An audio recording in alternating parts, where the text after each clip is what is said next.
Toastmasters International, the largest non-profit communications organisation in the world.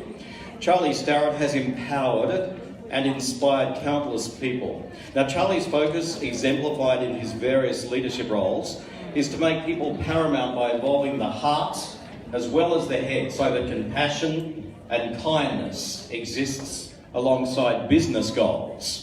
Charlie has developed a practical approach to interpersonal relationships in the workplace, which he simply calls Lead with Love. I like that, so please make Charlie Starrett welcome. Thank you, Charlie.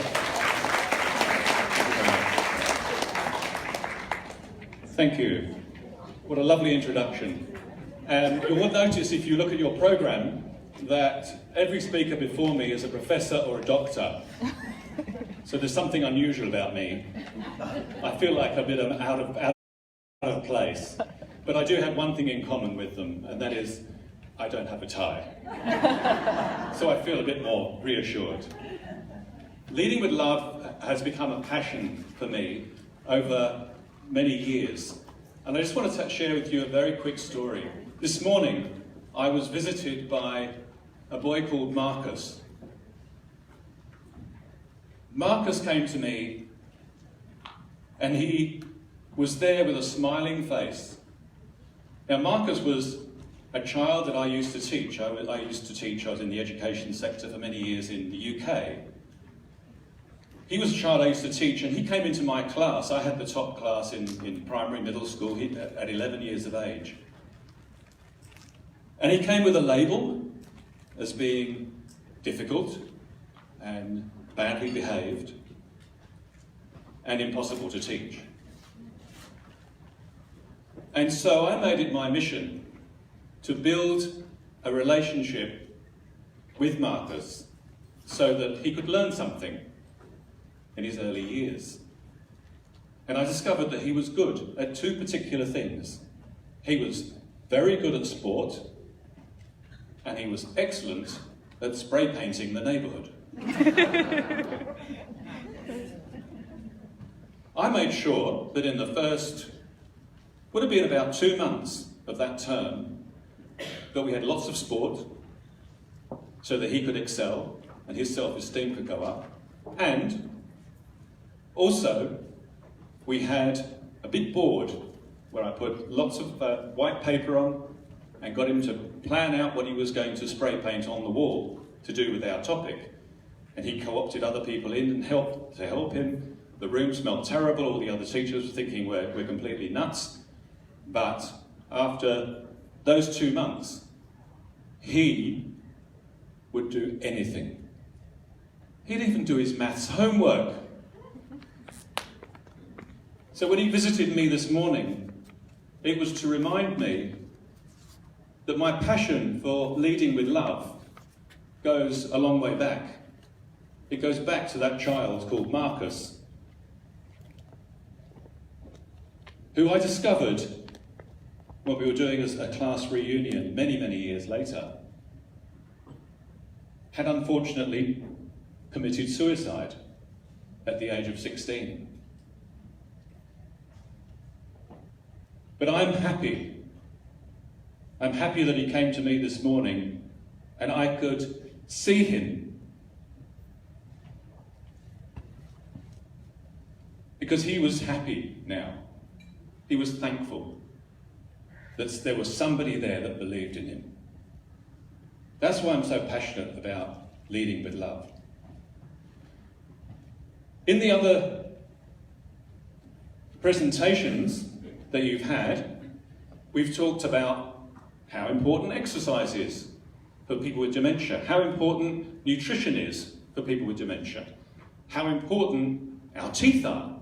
I know my mum's she's in the advanced stages of dementia, and she's only got about 3 teeth left. And they kind of share them around the residence.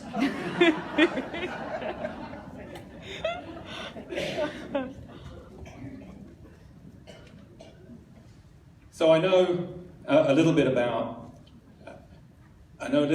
leading with love. I know a little bit about my personal experiences. And when I was listening to those presentations earlier, I'm thinking, you know what? There's something else that I'm so grateful I'm here for. And that is the risk. Here, no. I'll come back for the microphone. This microphone is incredibly cold.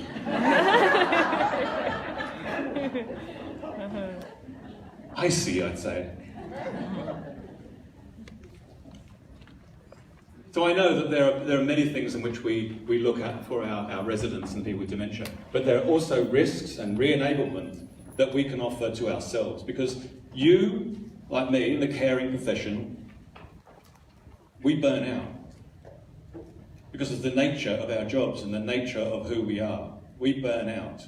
And so we've got to be very mindful of making sure that we're charged up, because only that way are we going to be able to offer the best service to the people in our teams, to our residents, to whoever we are in contact with. And so my presentation today is to do with you.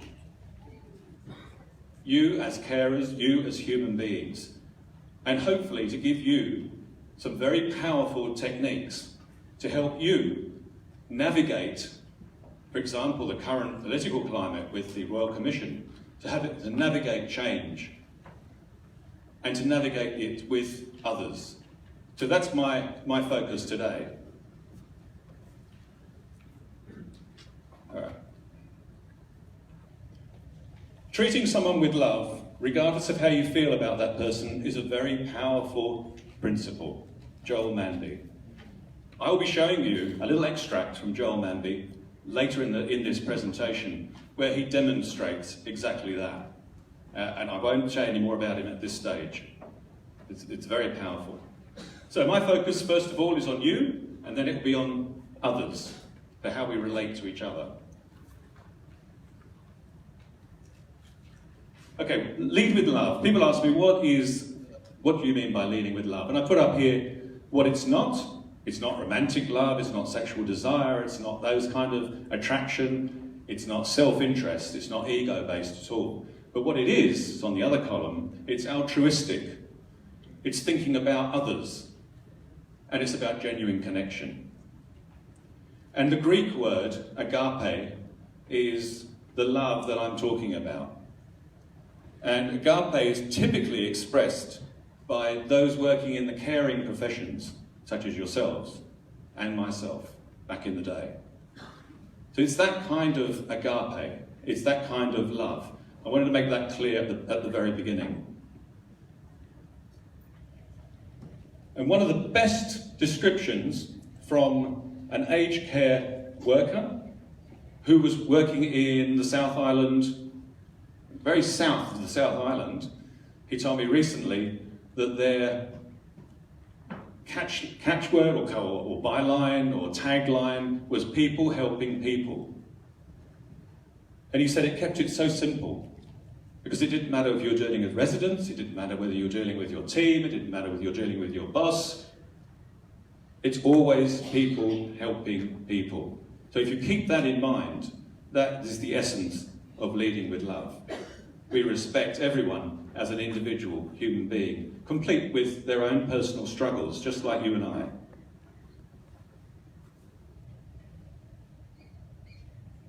The common misperceptions around leading with love are compassion.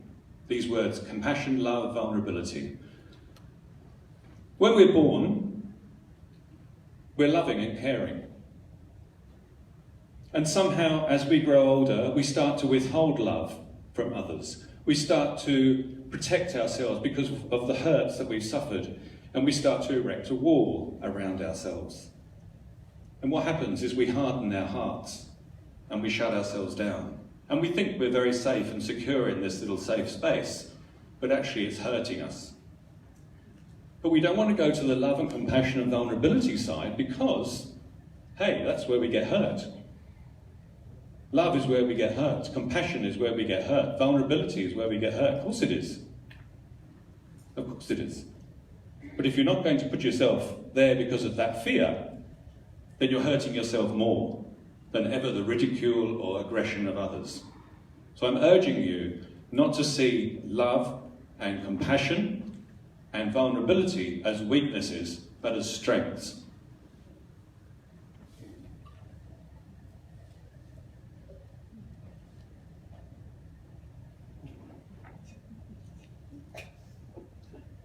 This is where I really want to do some work for you.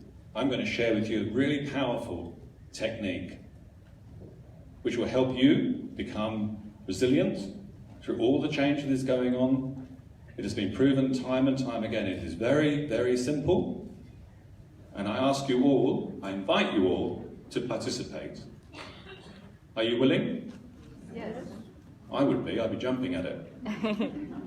Because you have to nourish yourself first.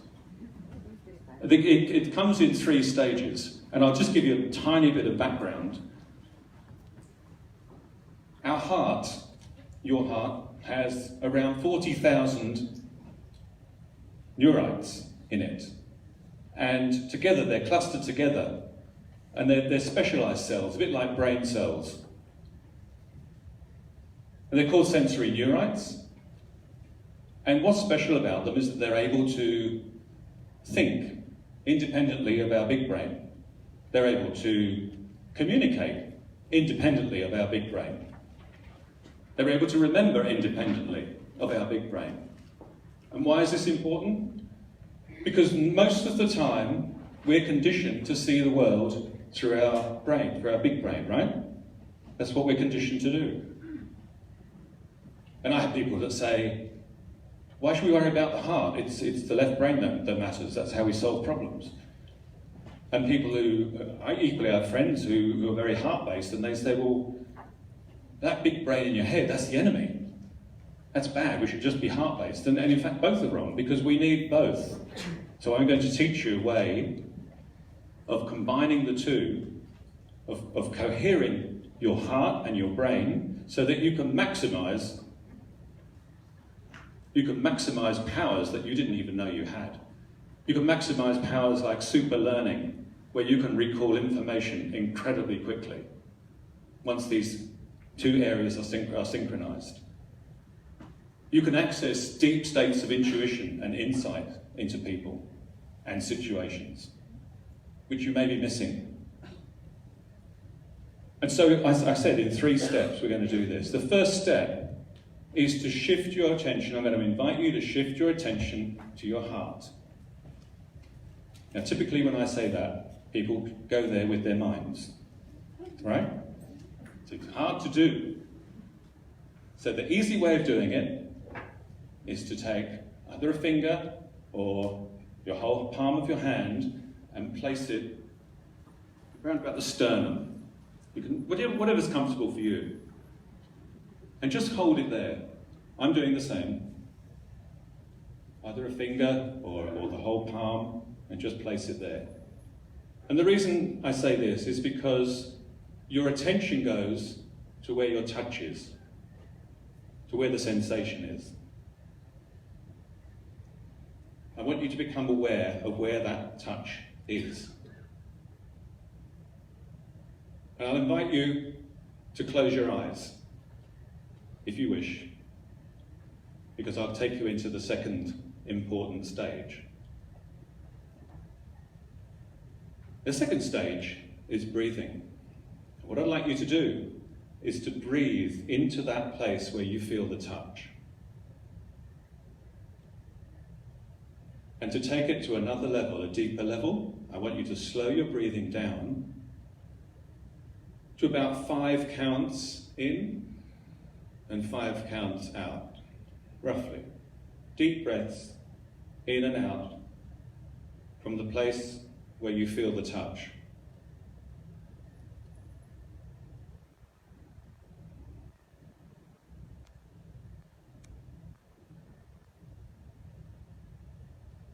And the reason I'm doing this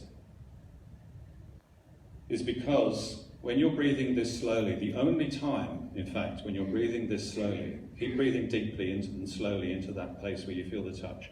The only other time where you feel,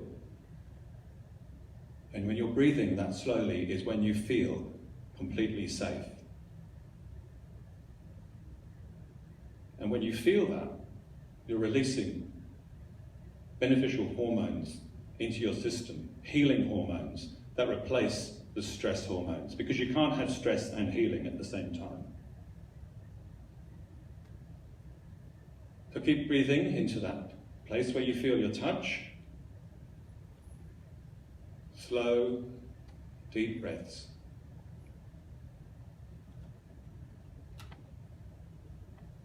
And now the third and last, but very, very important phase. I'd like you to feel one or a combination of all four of the following feelings.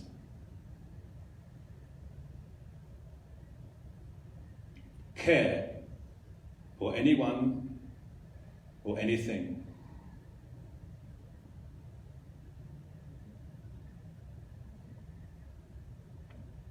Appreciation for anyone or anything. Keep breathing deeply into that space. Feel that feeling where you feel the touch. Gratitude.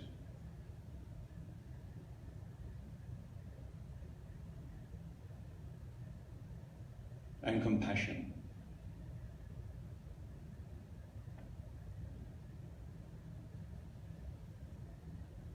And as you feel one or combination of all, maybe all four of those feelings, that opens up the connection between the heart and the brain. And it's that that allows you to access states of super learning, deep intuition, and insight. And will allow you to become resilient so that you can take on change in a positive way.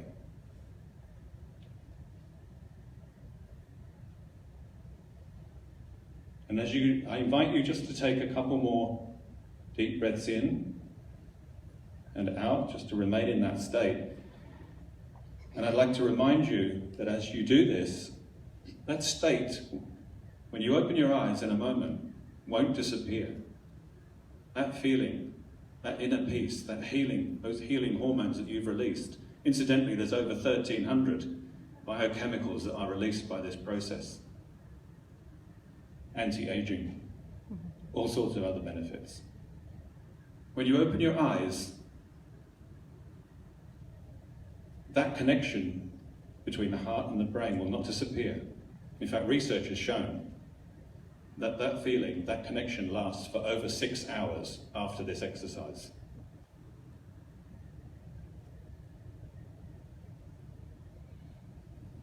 And I'll invite you to take one last deep breath to feel the place where you feel the touch. You can open your eyes.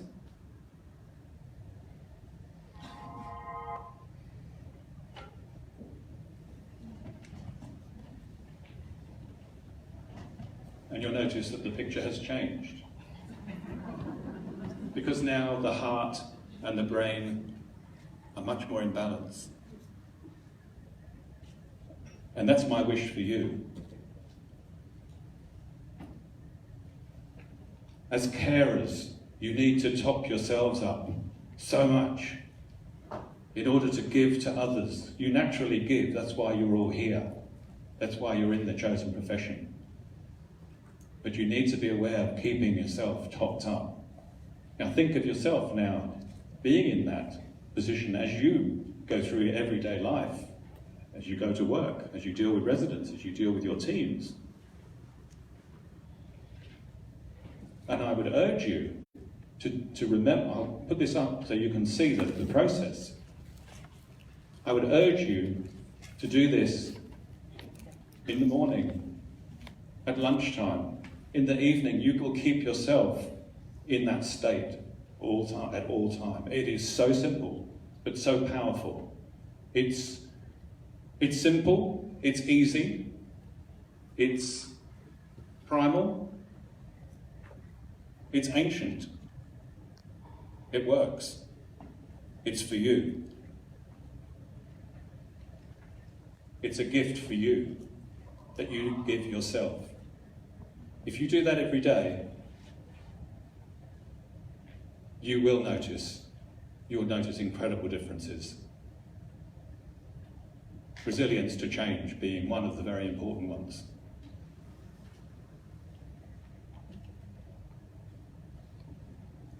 And now we move on to others. When I spoke about Marcus, with the child, you cannot teach them anything. Because if they don't like you, if they don't trust you, they don't believe in you, you've got no chance of addressing the curriculum. You've got no chance. So when you've got someone like Marcus, who's a really hard case, on your side doing his maths homework, spray painting inside the classroom, but you can tap into those things that are positive in him and use them in a positive way, then you have access to that person. And I'm talking now about the people in your team, the people in your care, even the people at home, in your relationships, even your friends. This is all very important for all of this.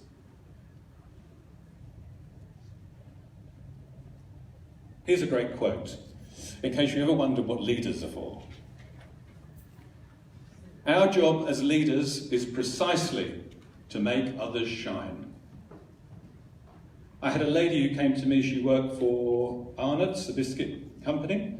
She had a group of, she described them as Pacific Islanders and Aussies who were dead lazy, working in the warehouses. And she didn't know how to deal with them. She tried everything.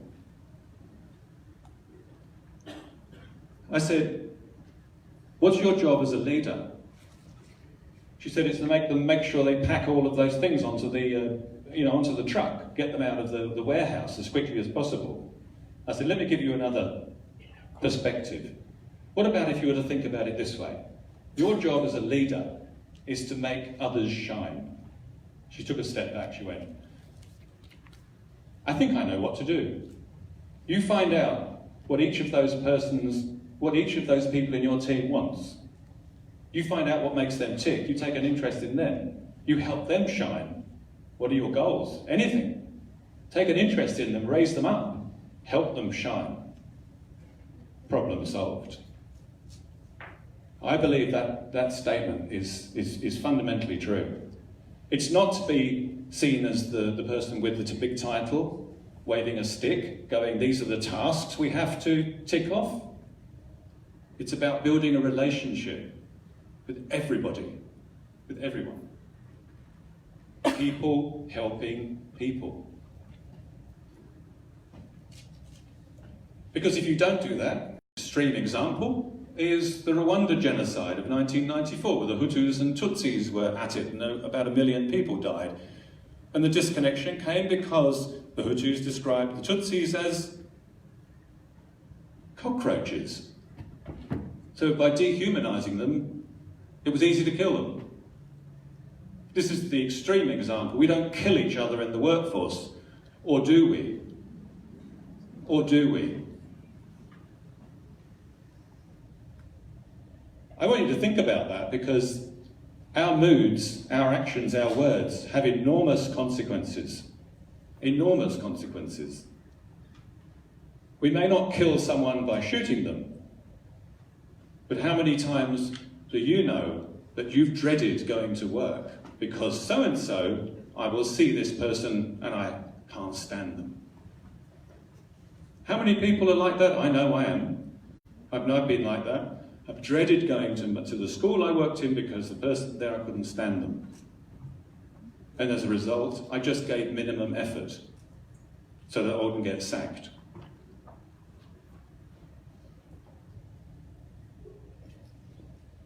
So ask yourself this question. I'll ask you. How many of you need encouragement to perform at your best?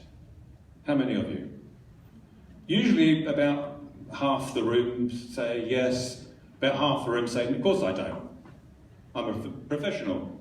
I know I've got a job to do. Okay? That's what I do. Don't need encouragement. Let me put it another way, the same question. When you get encouragement, Does it help stimulate and sustain your performance? Hands up if you agree with that statement. Yeah, most of the room put their hand up with that one. It's the same thing.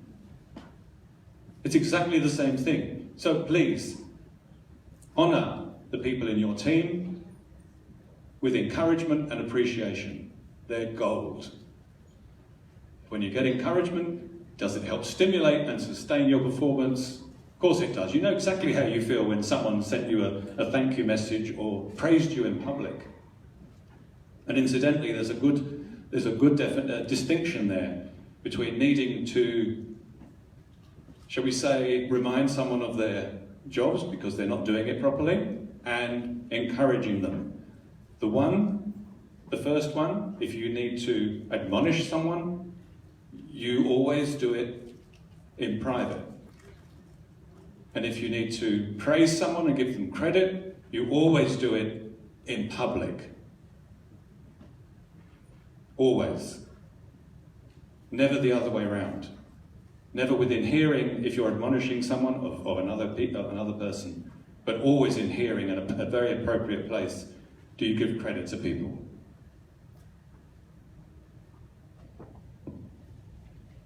I'm just going to look at leadership and relationships in terms of two words which don't have really a good translation into English.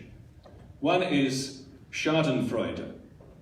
Hands up if you know what Schadenfreude is. Okay, brilliant, because I know you're German speaking, so you would know that. A pleasure in the misfortune of others. I feel better, I feel more powerful because you're misfortune. There is a scarcity in the world, and if I feel that I'm praising you in any way, I'll get less of it somehow. We all know people like that. And that stems from a sense of lack and insecurity in ourselves. We're feeling like we don't have enough. And this is the way the consumer society actually makes us think. There's always not enough, always more, different model, etc., etc. So we're kind of brainwashed that way. But it's really important that we don't go down that route. Instead, we go on the path of mudita, which is an Indian word, which is joy in the happiness and success of others. Joy in the happiness and success of others. Now, let me tell you the difference between compassion and this one, mudita. Compassion is empathizing for another's suffering, recognizing that just like you, they are suffering, and wanting to help them, wanting to do something about it. So it goes an extra step. Mudita is celebrating others' successes, and not thinking that. Let me give you this as an example. As I was doing lots of speaking around various places around the globe, I felt a little pang of jealousy whenever someone would get up on stage and do an amazing job. And then I realized that I was lacking something in me. Why would I need to feel that that person was taking anything from me? If I praised them and I looked at them and I thought, I can learn from you, then that was the gift. I didn't have to feel that. It's much harder to feel mudita, which is the joy in the happiness and success of others, because we have to overcome our sense of lack, of not having enough. But practice that one, and you will definitely feel that you have enough.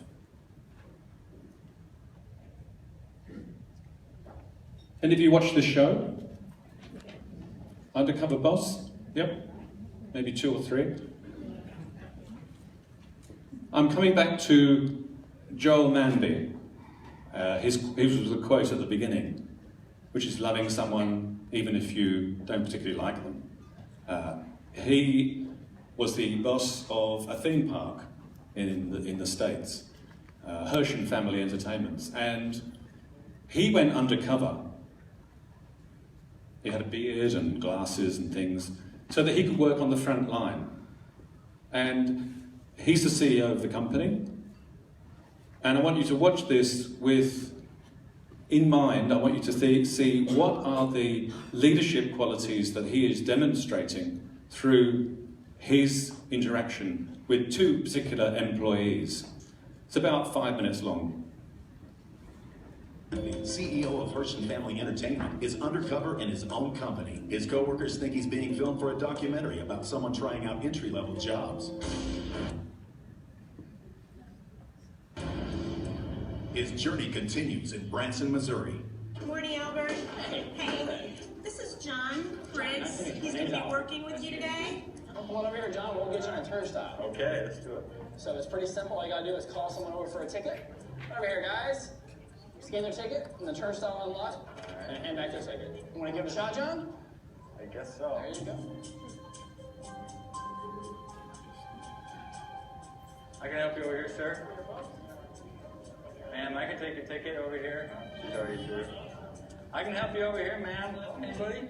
I grew up at this park. I've been on this park since I was 2 years old. I have all these ideas about theme parks and stuff. It's not just a place I work, it's my passion too. I come from a pretty poor family. We weren't well off in any sense. And so I have to work to go to school, and I'm trying to go to school for work. I'm just doing 10 hours a semester, and then working 40 plus hours a week also. What do you think the ideal job is here? I would like to eventually be a CEO of Hirsch Properties. He is an awesome guy.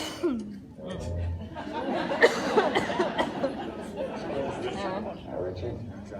Nice to meet you. Nice to meet you. So just open it up. All right, now I'm going to let you watch. Okay. This is the red one? No, left. Black one. You turn the black part. Whoa. Whoa. All right, just keep it tight. But when I release the pressure, just take that loose. Okay. I'm pulling apart now. Okay. I'm trying.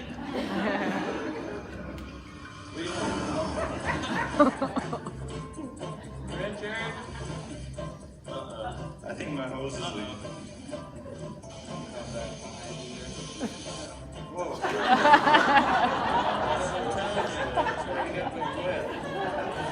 You mind to stay behind me?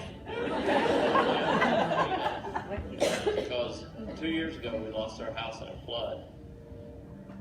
Did you have all 5 of your kids, your adopted kids too at the time? Yep. It was rough. Because we actually lived in a pop-up camper at first. We didn't have a place to go right then. So we still got quite a bit of work to do. You're a hard-working man. I was overwhelmed hearing that. His whole home being wiped out from a flood, everything is gone, and he's still working his way through that. Now it's time for me to reveal my true identity to each of the people I worked with over the past week.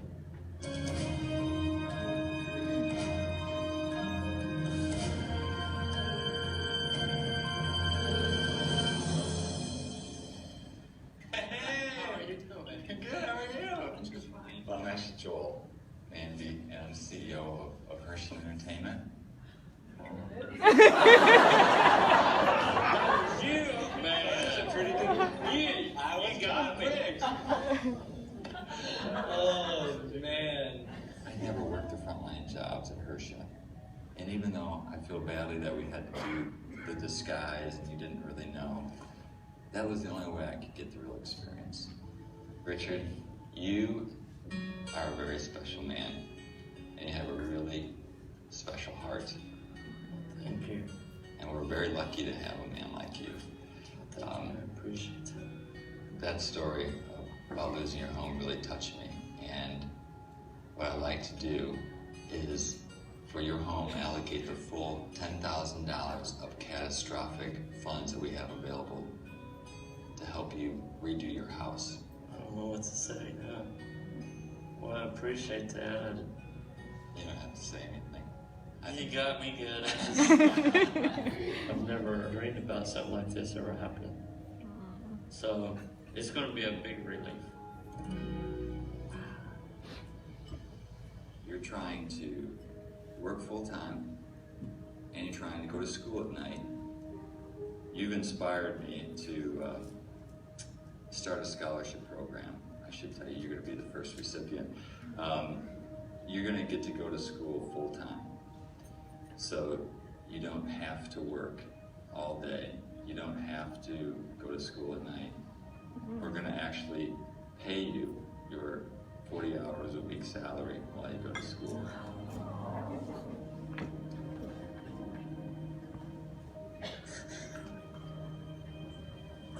It's amazing. Well, you deserve it.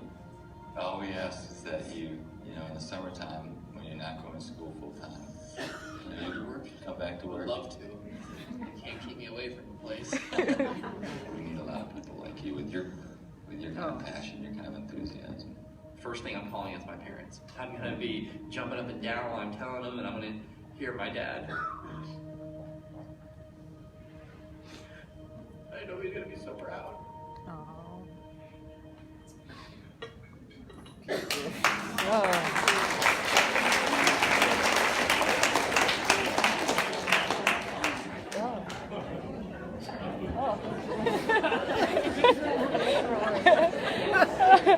Oh wow! Yeah.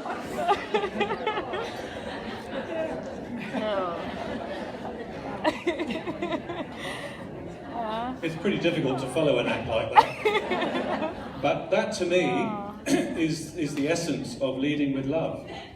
You know, he was a very valued employee, so valued that the boss, the CEO, actually changed a few rules and did a few more procedures within the company so that he could accommodate just the older guy, you know, the one that said, "You got me good," and the young guy who was able to go to school full time and work. And wasn't it beautiful at the end when he said, "My dad will be so proud." I could really feel that, the emotion of that. So that's leading with love, because the CEO, in this case Joel Manby, was practicing what he preaches. And you could see that there's that heart-brain connection, fully there, fully functioning. He wasn't there to catch people out. He was there to encourage the good ones. It's that appreciation thing. And okay, it was in an office, but hang on, it's actually on TV. And it's seen by a lot of people. So I hope that gives you some inspiration into what that looks like in practice. Because sometimes we don't get that. We get something quite different from our bosses who are very, let me say, task-based. And that's only because the people above them are very task-based and all the rest of it. And so it all comes down the line, the chain. Somehow it's got to stop. And I think with the benefit of this group, this mixed group in the room today, the awareness that's rising from that will help that. Will help that. And you've all seen exactly the same video. And there were only a few dry eyes in the house, the heartless ones. But you have, normally I ask for feedback for that, but I think I could see the feedback from that one. I think you could as well from the side of the stage. You have in your aged care 4 core values with the letters, CORE. And there they are: collaboration, openness, respect, and empowerment. And just to recap, I think each of those was evident in that video. Collaboration, there's the CEO recognizing that everyone in the team is important. Even the janitor, even the caretaker, even the people that make the pies, the little patties, or whatever it is they make. Everyone is important, so it doesn't matter what level you're at. Openness, that was pretty obvious. Great respect for each other, that's an important one. Respect for each other. It's often lost in times of great change and stress. And I really want you to practice that I did earlier, that technique. I really want you to practice that. And I really want to find out how you get on, and empowerment. So all of those were present. How much time do I have left?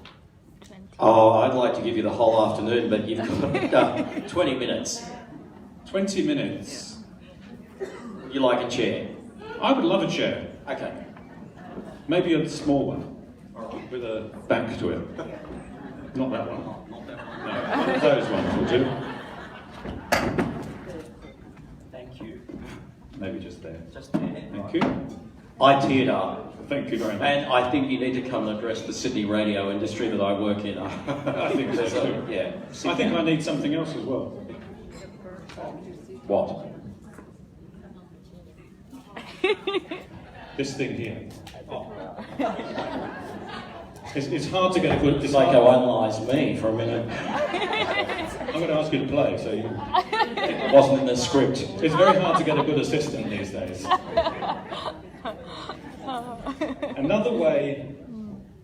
I want to do a couple more things with you. Another way of accessing that heart-to-brain connection is, funnily enough, through drumming. And I want you to experience this now. I'm going to ask you to join in with me. So I'm going to have to drop the microphone, and I want you to listen to 2 rhythms. So what we're going to do is we're going to split the room in half in a moment, and the half is wherever this is here, is straight down here. So this half and this half, it's about equal. So there'll be half and half. I want to play 2 rhythms, and we're going to practice each of them and then put them together. Okay? So I may have to stop drumming and pick up the microphone, because I know it's a big room. So I'm going to start with this first rhythm. I'll play it 4 times, and then I want you to join in when you feel ready, when you think that you feel it, when you can feel the rhythm.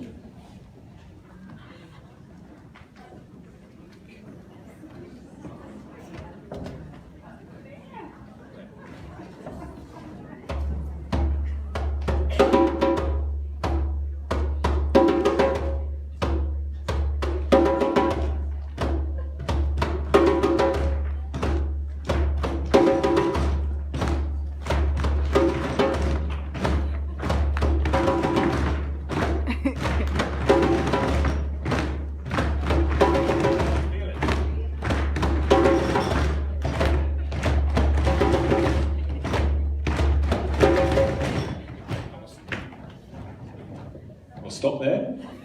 Most of you have got it. It's lovely to hear the volume gradually going up.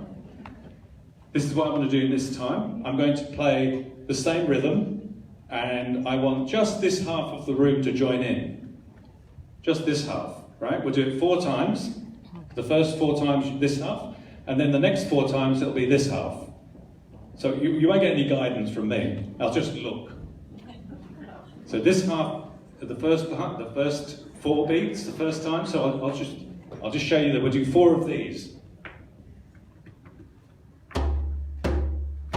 That's 1.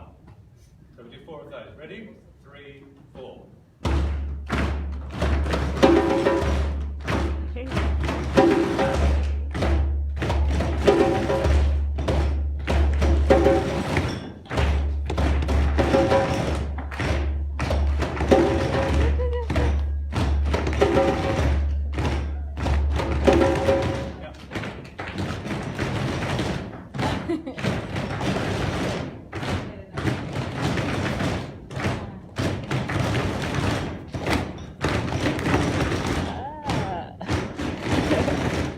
Nice. Everyone together.